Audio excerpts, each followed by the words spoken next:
نظام آباد اے سی پی mister Srinivas ready نے پولیس کمشنر نظام آباد مسٹر کارتکیہ کی ہدایت پر شہر نظام آباد کا ڈرون کیمرے کے ذریعے مشاہدہ کیا۔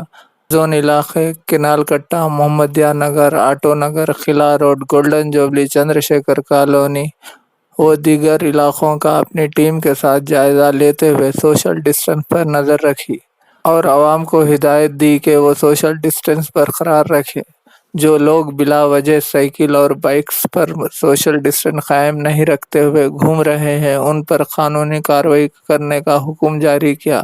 اور لاک ڈاؤن کی پابندی پر عمل کرنے کی ہدایت دی۔